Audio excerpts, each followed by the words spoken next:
Chapter 33. Kay at the Jumper. Kay left the coffee shop with tears filling her beautiful hazel eyes, not knowing where to go or where she was targeting. So she just jumped to the nearest jumper, wandering between the dimensions aimlessly. She had a lot of mixed emotions. Downcast, agitated and outraged, such contradictory feelings tied her tongue and paralyzed her ability to think. She did not realize why she was feeling it or how she overreacted like that. Her eyes wandered at the passengers' faces around her and turned her sight towards the window next to her when the jumper stopped at a station. She noticed a faint reflection on the window glass of an old lady sitting next to her, watching her. Without any introductions or prior acquaintance, she felt one of that lady's hands patting her back and holding hers with the other. Kay, low at heart, was moved by this compassionate act of the unknown elder, turned her face towards her, smiled at her with eyes soaked in tears, and suddenly burst into tears. The old lady gave her a motherly hug while she was still patting her.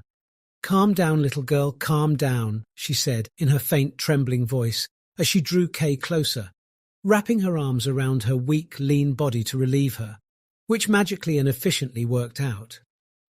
Kay calmed down and relaxed with this angelic disposition and felt all the relief as she said, "I have never been like that. I am a strong woman, someone you can count on." Her little lips stretched in disappointment as she mumbled, "What happened to me?" The affectionate elderly lady glanced at her with a warm look, and without asking her for an explanation, she told her, "Come closer, my daughter, and do not worry."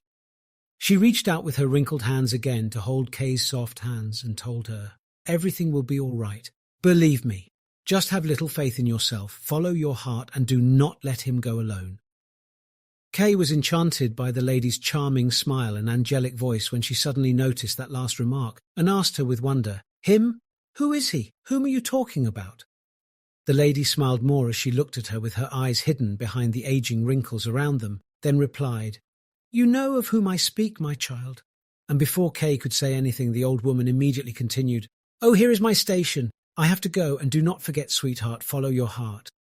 She moved quickly without giving Kay any chance to respond or comment, but Kay, who was completely surprised, followed her with her eyes turning bright, and she kept looking for an old lady who no longer existed and surprisingly vanished. As soon as the old lady left the jumper, her wrinkled face and weak body began to change and return to their original shape. A charming young lady named Lara, with a captivating triumphant smile on her face, disappeared into the crowd. Back in the jumper, Kay did not notice that rapid change. She was still ignorant of her destination, drowned in her thoughts and that old lady's eccentric remarks. How did she know my distracted mind was thinking of a man? What did she mean by not leaving him? How did she know all these things?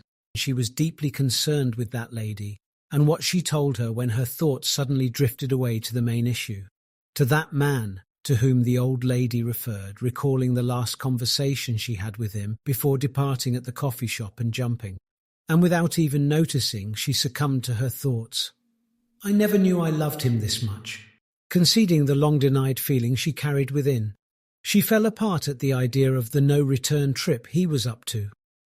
"I have always thought of him as my best friend." She laid her head back, reminiscing about him. "I love the gaze he gives me whenever we meet. I love how he is thrilled whenever he sees my success in something, or how caring he is to share all his plans and dreams with me." With a fading smile on her cheeks, she silently continued to herself, "How madly he reacts whenever I speak of any man in my life." Her eyes shined immediately with a sudden move that attracted all passengers surrounding her in the jumper. "Does he love me?" she whispered to herself, then shouted it out loud in the silliest voice she could ever make. "He loves me!"